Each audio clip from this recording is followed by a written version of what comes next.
اعوذ باللہ من الشیطان الرجیم بسم اللہ الرحمن الرحیم۔ حضرت ذوالقرنین رضی اللہ تعالیٰ عنہ، اللہ تعالیٰ نے انہیں زمین میں اقتدار دیا تھا۔ 4 لوگ دنیا میں ایسے ہو چکے ہیں جنہیں اللہ تبارک و تعالیٰ نے پوری دنیا میں اقتدار دیا، ایک وقت میں پوری دنیا کا ایک ہی بادشاہ۔ 2 مسلمان تھے، 2 کافر۔ مسلمانوں میں حضرت سلیمان علیہ السلام اور جناب ذوالقرنین علیہ السلام، اور کافروں میں بخت نصر اور نمرود۔ یہ 2 لوگ ہیں جنہیں اللہ نے پوری دنیا میں اقتدار دیا، اور پھر اس کے بعد آنے والے وقت میں اللہ تعالیٰ امام مہدی کو سارا اقتدار عطا فرمائے گا پوری دنیا کا۔ حضرت ذوالقرنین کے بارے میں 2 روایات ہیں، ایک تو یہ ہے کہ وہ نبی تھے اور ایک یہ ہے کہ نہیں وہ ولی تھے، لیکن مجھے حضرت مولا علی شیر خدا رضی اللہ تعالیٰ عنہ کا قول ملا ہے جس میں آپ نے فرمایا کہ نہیں وہ نبی نہیں تھے، تو اس لیے میرا نظریہ یہی ہے کہ وہ اللہ کے ایک نیک بندے تھے۔ اللہ نے انہیں پوری زمین میں اقتدار دیا۔ وہ ایک مہم پہ نکلے، ان کا ارادہ بنا کہ میں ذرا دنیا کا چکر لگاؤں، تو انہوں نے سفر شروع کیا کہ میں دیکھوں ذرا سورج غروب کہاں ہوتا ہے۔ تو فرماتے میں پہنچا، بڑا گیا، لیکن میں اس مقام تک پہنچ گیا جہاں سورج غروب ہوتا ہے، تو پھر میں نے دیکھا کہ ایک سیاہ کنواں ہے جس کے اندر جا کے وہ چھپ گیا ہے، لیکن رب کریم کی اس حقیقت تک میں پہنچ سکا نہیں۔ پھر آپ فرماتے ہیں کہ میں آگے نکلا تو مجھے ایک قوم کے بارے میں بتلایا گیا جو بڑی خونخوار قوم تھی، بڑی خونخوار، اس کو یاجوج اور ماجوج کہا جاتا ہے۔ یہ قوم اتنی خونخوار تھی کہ یہ درندوں کو بھی کھا جایا کرتی تھی، اتنے لمبے چوڑے ان کے قد تھے، اتنے زیادہ طاقتور تھے کہ سانپ اور بچھو بھی کھا جاتے تھے۔ یہ نکلا کرتے تھے سبزے کے دنوں میں تو ساری کھیتیاں اجاڑ جاتے تھے، ہر چیز تباہ کر جاتے تھے، حتیٰ کہ انسانوں تک کو کھا جاتے تھے۔ تو حضرت ذوالقرنین جب وہاں پہنچے، اللہ تبارک و تعالیٰ نے انہیں ان مظلوم لوگوں کا مددگار بنایا جن پر یاجوج اور ماجوج کی قوم ظلم کرتی تھی۔ انہوں نے آپ سے کہا کہ حضور مہربانی فرمائیں، اس قوم سے تو ہماری جان چھڑائیں۔ آپ نے فرمایا تم میری مدد کرو۔ انہوں نے کہا حضور کس طرح؟ فرمایا بس جسمانی طور پر میری مدد کرو۔ تو آپ نے پھر وہاں ایک دیوار بنائی، لوہا کاٹ کر، سیسا پگھلا کر، پتھر ڈال کر ایک بڑی موٹی تازی دیوار بنائی، اور اتنی اونچی بنائی، اور پھر اس کے چاروں جانب آگ جلائی تاکہ وہ لوہا اس طرح پگھل جائے کہ وہ دیواروں کے ساتھ چپک جائے، تاکہ کوئی آدمی پیر رکھنا چاہے تو پیر رکھ کے اس پہ چڑھ نہ سکے۔ آپ نے وہ دیوار بنائی۔ اب اس قوم کا حال یہ ہوا کہ وہ اس کے اندر قید ہیں، وہ صبح جب اٹھتے ہیں تو اس کو توڑنا شروع کرتے ہیں، توڑتے رہتے ہیں، تو جب شام ہوتی ہے تو ان میں سے ہر روز ایک شخص کہتا ہے اتنی رہنے دو، باقی کل کریں گے۔ لیکن جب وہ سویرے اٹھتے ہیں تو اللہ تعالیٰ اس دیوار کو پھر سے مضبوط فرما دیتا ہے۔ نبی کریم علیہ السلام نے فرمایا قرب قیامت میں ایک وقت آئے گا، قیامت کے قریب جا کے ایک ٹائم ایسا آئے گا کہ اس مخلوق میں سے ہی ایک شخص پکارے گا اور پکار کے کہے گا کہ اب سو جاؤ انشاءاللہ۔ اللہ ان کی زبان پہ جاری کہے گا اب سو جاؤ اور سویرے انشاءاللہ یہیں سے شروع کریں گے۔ تو فرمایا وہ چونکہ انشاءاللہ کہیں گے تو پھر اللہ تبارک و تعالی اگلے دن اس دیوار کو وہیں پہ رکھے گا جہاں رات کو انہوں نے اسے چھوڑا تھا۔ اگلے دن وہ توڑیں گے تو دیوار ساری ٹوٹ جائے گی، اور پھر اللہ تبارک و تعالی کا فضل ہوگا تو مسلمان کی طرف وہ بڑھیں گے، وہ قتل و غارت کریں گے، پھر سے وہی درندگی کریں گے۔ تو پھر حضرت عیسیٰ علیہ السلام ان کے لیے دعا کریں گے، تو دعا کا یہ حال ہوگا کہ ان کے وجود پر کچھ ایسی چیزیں برآمد ہوں گی جن کی وجہ سے وہ مر جائیں گے، ختم کر دیے جائیں گے۔ قیامت کے قریب جا کے وہ دوبارہ آئیں گے۔ اس کے بعد پھر اللہ تبارک و تعالیٰ نے سورہ کہف کی آخری آیات میں 7 سمندر اور ان جیسے اور بھی آ جائیں، فرمایا 7 سمندر ہوں اور ان جیسے اور بھی آ جائیں اور مل کر وہ روشنائی بن جائیں تو میرے رب کے کلمات ختم ہونے سے پہلے سمندر ختم ہو جائیں گے۔ اور آخری آیت میں اللہ تعالیٰ نے فرمایا کہ اے رسول صلی اللہ تعالی علیہ وسلم آپ کہہ دیجئے کہ میں تمہاری طرح ہی ایک بشر ہوں، انا بشر مثلکم، میں بھی تمہاری طرح ایک۔ اب مثلکم کا بہت سارے لوگوں نے ترجمہ اپنی طرح کا کر لیا ہے، حالانکہ حضور صلی اللہ تعالی علیہ وسلم نے فرمایا کہ بشر ہونے میں تمہاری طرح ہوں، رسول ہونے میں تمہاری طرح نہیں، اللہ کا حبیب ہونے میں تمہاری طرح۔ اور وہ یہ جو میں کہہ رہا ہوں نا نہیں، تو یہ صحیح بخاری کے لفظ ہیں۔ حضور نے فرمایا ایکم مثلی، کون ہے تم میں جو میری طرح ہو؟ اور تو اپنے رسول کے بارے میں یہ کہے کہ بکریاں چرا رہے تھے تو معاذ اللہ انہیں پتہ ہی نہیں تھا کہ میں نبی بن جاؤں گا.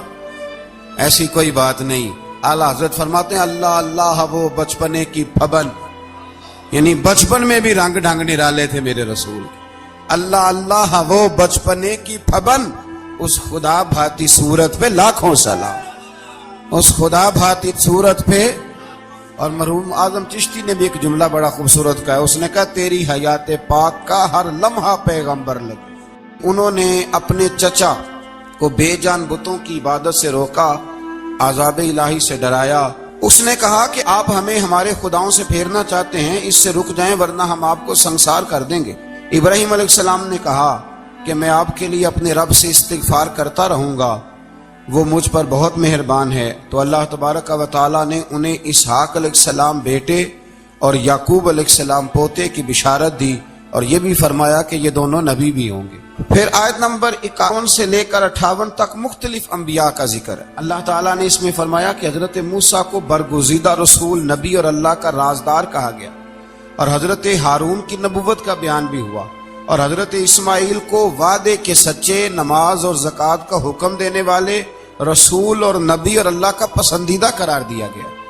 ادریس علیہ السلام کو صدیق نبی قرار دیتے ہوئے فرمایا کہ ہم نے ان کو بلند جگہ پہ بٹھایا ہے. کہاں ہے ادریس علیہ السلام؟ چوتھے آسمان میں بھی، اور جنت کا قول بھی ہے. دو روایتیں ان کے بارے میں ملتی ہیں. ایک تو یہ ہے کہ وہ حضرت ملک الموت سے ایک دفعہ کہنے لگے تو میرا یار نہیں بن جاتا؟ اللہ ہی بھلا کرے. حضرت اسرائیل کو کہنے لگے دوست بن جاتے ہیں، دوستی ہو گئی. فرمانے لگے یار موت کا ذائقہ کیسے چکھاتا ہے؟ کہنے لگا میں آپ کو چکھا دیتا ہوں. آپ کو موت کا ذائقہ چکھایا اور دوبارہ پھر روح ڈال دی. آپ اٹھ کے بیٹھ گئے. کہنے لگے دوزخ تو دکھا. نے وہ بھی دکھا دی. فرمایا جنت تو دکھا.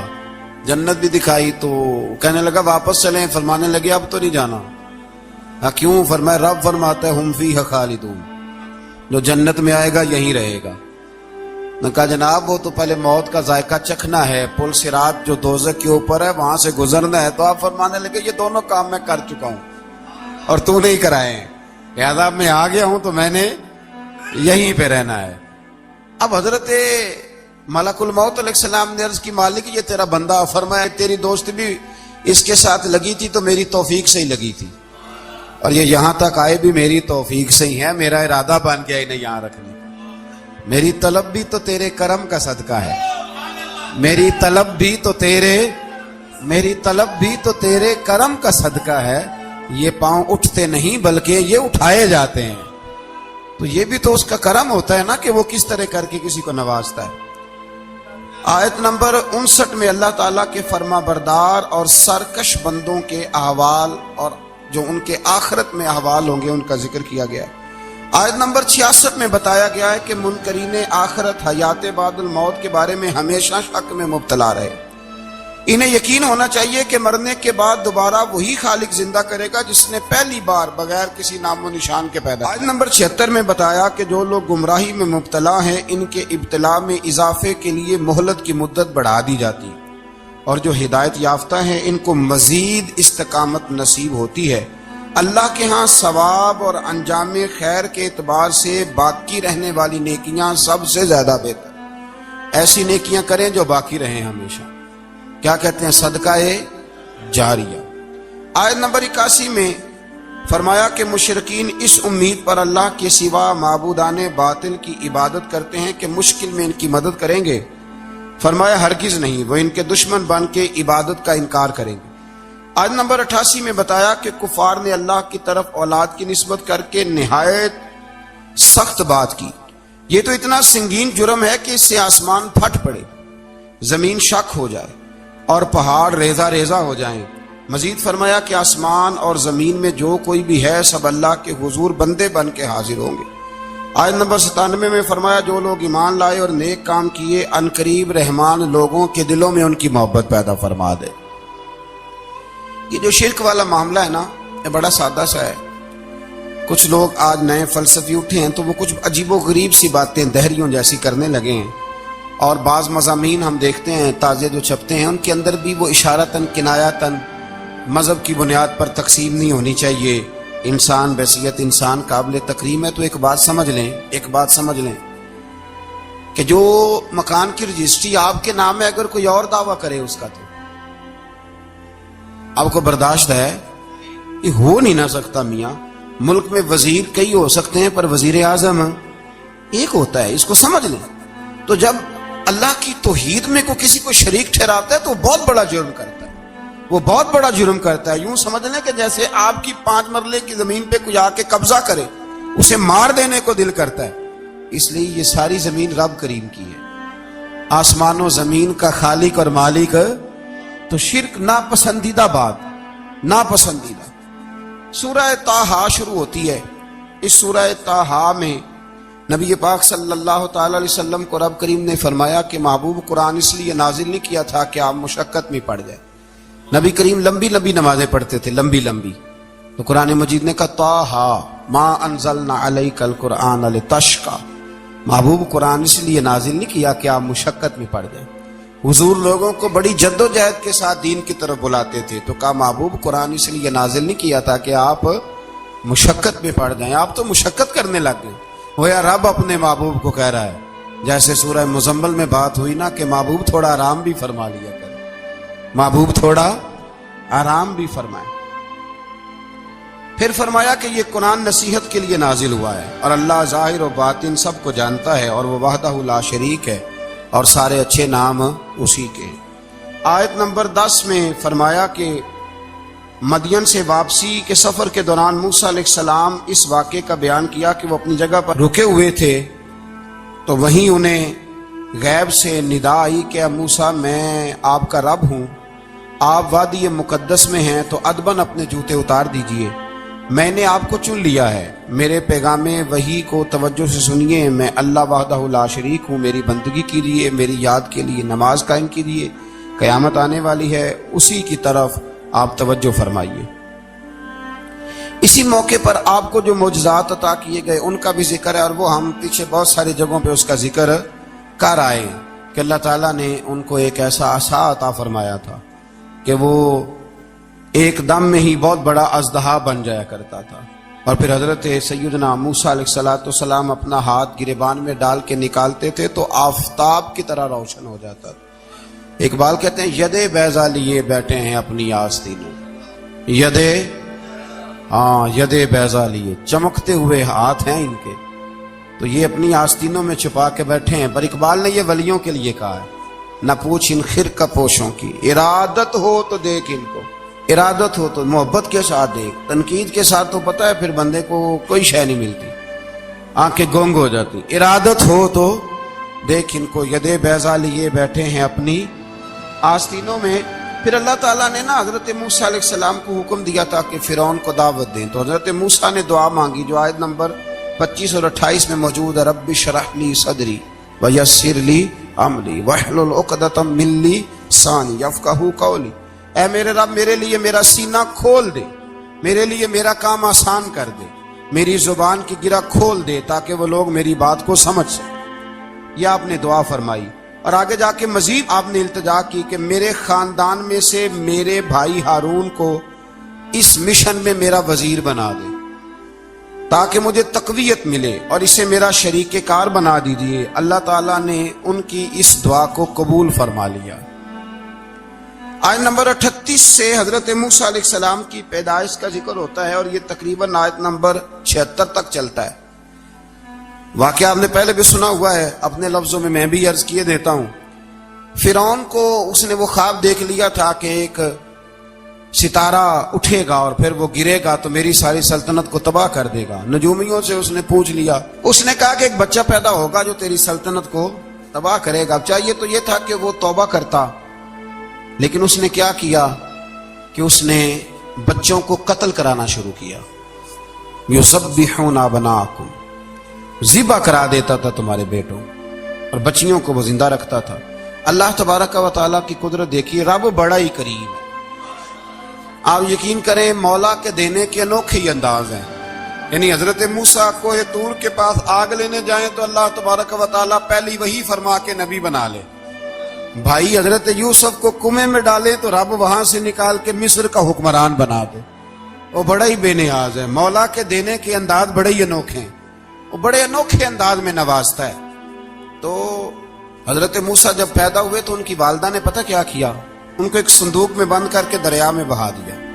اب دریا میں بہتے جا رہے ہیں تو ماں کی تو پریشان بھی ہو گئی، ان کی ہمشیرہ کو کہنے لگی ذرا دھیان رکھنا کدھر جاتے ہیں۔ حضرت موسیٰ علیہ السلام دریا میں بہتے بہتے نا فرعون نے نا دریا کے کنارے مکان بنایا ہوا تھا۔ آپ کو پتہ ہے بادشاہوں کا ذوق ہوتا ہے، آج کل ہمارے جو حکمران ہیں انہوں نے اس کا نام فارم ہاؤس رکھا ہوا ہے، میرا فارم ہاؤس، اور پرانے زمانے میں لوگ ڈیرا کہتے تھے۔ تو اس نے بھی اس طرح کا فارم ہاؤس بنایا ہوا تھا۔ وہاں پہ حضرت موسیٰ علیہ السلام تیرتے ہوئے تابوت کے اندر صندوق کے اندر جا رہے ہیں۔ فرعون اور ان کی بیوی حضرت آسیہ بے اولاد تھیں، بڑی تڑپ تھی بیٹے کی، وہ بھی وہاں کھڑی تھی۔ صندوق تیرتا ہوا آیا تو فرعون نے کہا کہ جاؤ پکڑ کے لاؤ دیکھو کیا ہے۔ جب وہ لے کے آئے نا تو آپ کی ہمشیرہ جو نگرانی کر رہی تھی پریشان ہو گئی کہ یہ تو اس کے ہاتھ لگ گئے، یہ تو اب مار ڈالے گا۔ لیکن جب خوبصورت اور چمکتا ہوا بچہ دیکھا تو بی بی آسیہ کہنے لگی یہ بنی اسرائیل کا ہے ہی نہیں، یہ تو پتہ نہیں کہاں سے بہتا ہوا یہاں آ گیا ہے، تو ایسے ہی چھوڑ، یہ پتہ نہیں کہاں سے رکھ نہ لیں۔ تو حضرت موسیٰ علیہ السلام وہ کہنے لگا نہیں انہی کے ہیں، موسیٰ علیہ السلام اسی کے ہیں۔ تو آسیہ کہنے لگی تیرے تو سر پہ نا بس بھوت ہی سوار ہو گیا، ہر وقت وہی لوگ تجھے یاد رہتے ہیں، یہ پتہ نہیں کہاں سے بہ کے آیا۔ اب رکھ لیا، مان گیا فرعون۔ آپ فرعون کے گھر میں جو اس لیے بچے مروا رہا تھا کہ میری سلطنت حضرت موسیٰ پیدا نہ ہو جائیں، تو اسی کے گھر میں پرورش پانے لگے، اسی کے گھر میں۔ اب عورتیں منگائی گئی دودھ پلانے کے لیے، تو حضرت موسیٰ علیہ السلام کسی بی بی کا دودھ نہیں پیتے، تو آپ کی ہمشیرہ نہ وہیں دائیں بائیں گھومتی رہتی۔ تو کہنے لگی جناب آسیہ سے کہ میں ایک بی بی کو جانتی ہوں، بڑی صاف ستھری ہے، مجھے امید ہے یہ بچہ اس کا دودھ پیے گا۔ تو فرعون کہنے لگا دوڑ کے لا، تو وہ اپنی والدہ کو لے کے آئیں، تو حضرت موسیٰ نے فوراً دودھ پینا شروع کر دیا۔ فرعون کو پھر تھوڑا شک ہوا۔ ایک روایت یوں بھی لکھی ہے بعض لوگوں نے کہ فرعون ایک دن اٹھایا ہوا تھا حضرت موسیٰ کی ابھی تھوڑی سی عمر تھی، تو آپ نے اس کی داڑھی پکڑ کے تو ایک گھونسا دے مارا، جلالی تو شروع سے ہے نا۔ تو کہنے لگا آسیہ تو مان نہ مان یہ بچہ وہی ہے۔ تو حضرت بی بی آسیہ کہنے لگی کہ تجھے غلط فہمی ہے، یہ وہ نہیں ہے۔ اس نے کہا دیکھو نا یہ تو اٹھاتی ہے تو پیار کرتا ہے، اور میرے جب قریب آتا ہے تو اس کے لب و لہجے میں تلخی محسوس کرتا ہوں۔ اس نے کہا بچوں کو کیا پتا۔ خیر ایک طرف اس نے کھانے پینے کی چیزیں رکھ دی، ایک طرف انگارے رکھ دیے۔ وہ بھی حضرت آسیہ کہتی ہیں کہ تجھے سمجھ آئے بچے بچے ہوتے، حضرت موسیٰ بچے تو تھے پر تھے تو اللہ کے نبی نا، اللہ کے نبی تھے۔ جب اس نے کہا نا یہ بچے ہیں، تو حضرت موسیٰ علیہ السلام بجائے انگاروں کی طرف جانے کے نبی تھے، وہ سیدھے کھانے پینے والی چیزوں کی طرف بڑھنے لگے۔ فرعون کہنے لگا اب بتا۔ اللہ تعالیٰ نے حضرت جبریل کو بھیجا، انہوں نے کہا ادھر نہیں جانا آپ ادھر جائیے۔ تو آپ آگ کی طرف گئے اور ایک کوئلہ اٹھا کے زبان پہ رکھ لیا۔ تو آسیہ کہنے لگی سمجھ آئی، بچے کو کیا پتا کدھر جانا ہے کدھر نہیں جانا، اگر وہ اتنا ہی خیال ہوتا وہی بچہ ہوتا تو آگ۔ اور بعض مفسرین نے لکھا ہے یہ جو حضرت موسیٰ دعا مانگتے تھے نا رب اشرح لی صدری ویسر لی امری، یہ وہ آگ کا انگارہ جب کوئلہ منہ میں رکھا تھا نا تو اس کی وجہ سے زبان میں کچھ لکنت آ گئی، تو آپ دعا کرتے تھے کہ یا اللہ میری زبان کی وہ بند گرا کھول دے تاکہ میں کھل کے فرعون کے سامنے بات کر سکوں۔ وہیں حضرت موسیٰ پلنے لگے، وہیں پلے، وہیں جوان ہوئے، وہیں اللہ نے ساری دولتیں دی، بہن بھی ملی، ماں بھی ملی، اور سارے عزیزوں کا پیار بھی ملا۔ اسی گھر کے اندر اللہ نے پرورش کر کے فرعون کے ظلم سے بنی اسرائیل کو نجات عطا فرمائی۔ آج نمبر 77 سے موسیٰ علیہ السلام کو حکم ہوا کہ راتوں رات بنی اسرائیل کو لے کے نکل جائیں۔ انہیں اللہ کی طرف سے یقین دلایا گیا کہ ان کے لیے سمندر میں خشک راستہ نکال لیا جائے گا۔ فرعون نے ان کا تعاقب کیا اور سمندر میں غرق کر دیے گئے۔ اس مقام پر اللہ تعالیٰ نے بنی اسرائیل پر اپنے احسانات کا ایک بار پھر ذکر فرمایا۔ حضرت سعد بن ابی وقاص رضی اللہ تعالیٰ عنہ بھی ایک دن جہاد کے لیے نکلے تو رستے میں سمندر آ گیا۔ حضرت موسیٰ کی قوم کو نا سمندر نے رستہ دیا تھا، تو جناب سعد بن ابی وقاص سمندر کے کنارے کھڑے ہو کے اب وہ لوگ پوچھنے لگے حضور کیا کرنا ہے؟ فرمایا کرنا کیا ہے، ابھی دیکھیں کیا ہوتا ہے۔ تو فرمانے لگے وہ سمندر و دریا اگر تو حضرت موسیٰ کی نافرمان قوم کو رستہ دیتا ہے تو ہم تو رسول اللہ کے فرما بردار غلام ہیں، ہمیں بھی رستہ دے۔ تو 12 رستے بن گئے دریا میں سے۔ جناب سعد بن ابی وقاص لشکر لے کے گزر گئے، باہر گئے تو ایک دفعہ پھر صحابہ کو یقین دلایا، فرمایا کسی کی کوئی چیز تو نہیں رہ گئی دریا میں؟ دشت تو دشت ہیں دریا بھی نہ چھوڑے ہم، بحر ظلمات میں دوڑا دیے۔ اب میں کیا کروں، علامہ اقبال نے ہر جگہ کلام لکھا ہے، ہر جگہ۔ آپ کو پتہ نا، ایک صاحب مجھے بھی سمجھا رہے تھے، میں نے جمعے میں بھی وضاحت کی، میں نے لگے آپ اقبال کی بڑی تعریفیں کرتے ہیں۔ میں نے کہا مجبوری ہے، وہ کام ہی تعریفوں والے کرتے ہیں تو ہو جاتی ہیں، کیا کیا جائے، عام دام برسر مطلب۔ تو حضرت سعد بن ابی وقاص نے پوچھا کچھ رہ تو نہیں گیا؟ کہا جناب پیالہ رہ گیا میرا مٹی کا دریا میں۔ تو حضرت سعد بن ابی وقاص کہنے لگے کوئی مسئلہ نہیں، ہم رسول اللہ کے غلام ہیں۔ اور اس پر بڑی دلائل ہیں، وقت نہیں ہے، آگے بڑھنا ہے۔ فرمایا او دریا، او ہمارا پیالہ تو واپس کر دے۔ تو ایک لہر آئی تو پیالہ بھی کنارے پہ پھینک گئی۔ تو اللہ تعالیٰ نے حضرت موسیٰ علیہ السلام کو کی قوم کو وہاں سے نجات دی۔ آیت نمبر 85 سے سامری کا ذکر ہے۔ سامری ایک جادوگر تھا۔ جب حضرت موسیٰ علیہ السلام تشریف لے گئے نا کوہ طور پہ، تو اس نے سونے کا ایک بچڑا بنا دیا تھا، اور اس کے منہ میں ایسی تاریں اس نے لگائی تھی کہ جب ہوا چلتی تھی تو وہ تاریں بجتی تھیں، مفسرین نے لکھا ہے۔ تو بنی اسرائیل والوں کو یہ کہتا تھا دیکھو یہ بولتا ہے، تو بڑے کمزور ایمان کے لوگ تھے، اس طرف متوجہ ہو گئے۔ حضرت موسیٰ علیہ السلام واپس آئے تو انہوں نے پوچھا کہ یہ ماجرا کیا ہے؟ تو اس نے کہا کہ میں نے نا حضرت جبریل علیہ السلام کا گھوڑا جب چل رہا تھا تو ان کے پاؤں سے جو مٹی لگ رہی تھی وہ مٹی میں نے تھوڑی اٹھا لی تھی، اور وہ میں نے اس کے منہ میں رکھی ہے، جس کی وجہ سے اس کے منہ سے آواز ہے۔ وہ مٹی کب اٹھائی تھی وہ بھی لکھا ہے مفسرین نے کہ حضرت موسیٰ علیہ السلام نے جب کہا نا بنی اسرائیل والوں کو کہ گھوڑے ڈالو اندر، حالانکہ رستے بن بھی گئے تھے، پھر بھی کہنے لگے ایسا نہ ہو کہ اندر جائیں تو پانی پھر آ جائے، تو یہ جاتے نہیں تھے، ڈرتے تھے، کمزور ایمان کے لوگ تھے نا۔ اصل مسئلہ نہ اندر کا ہے، آپ یقین کریں یہ بڑی باکمال بات ہے۔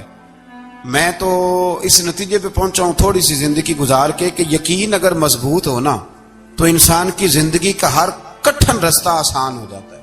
لیکن جن لوگوں کے اندر مسائل بہت زیادہ ہوتے ہیں ان کے لیے بیرونی کوئی کام کرنا بھی بڑا ہی مشکل ہوتا ہے۔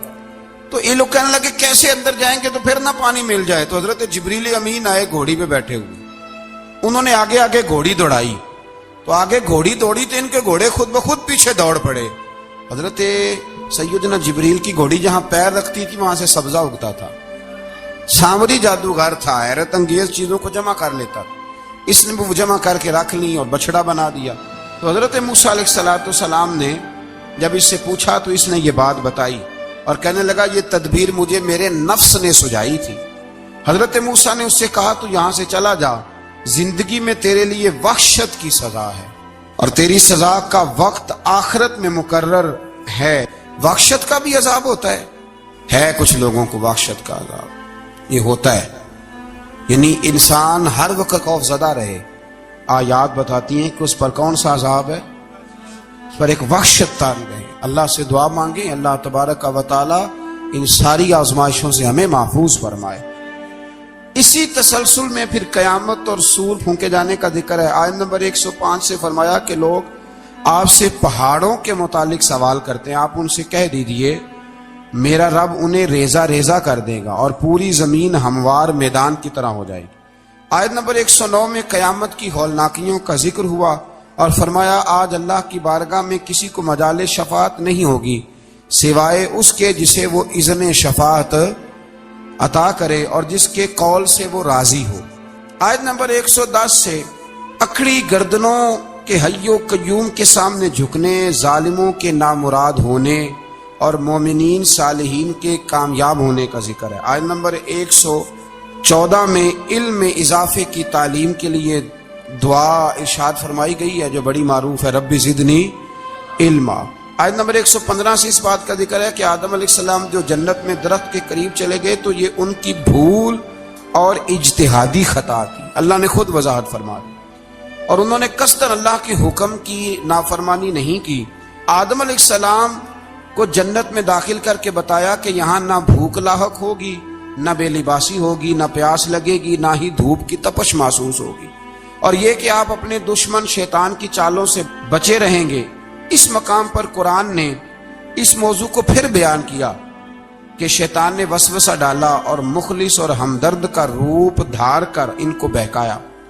انہوں نے ممنوع درخت سے کھا لیا سو ان کے ستر کھل گئے اور جنت کے پتوں سے اپنے ستر کو ڈھانپنے لگے. پھر اللہ نے ان کی توبہ قبول کی اور جنت سے زمین پر بھیج دیا. آیت نمبر 124 سے اللہ تعالیٰ نے فرمایا جو ہماری یاد سے غافل رہے گا ہم اس کے لیے معیشت تنگ کر دیں گے. وَمَنْ أَعْرَضَ عَنْ ذِكْرِي فَإِنَّ لَهُ مَعِيشَةً ضَنْكًا.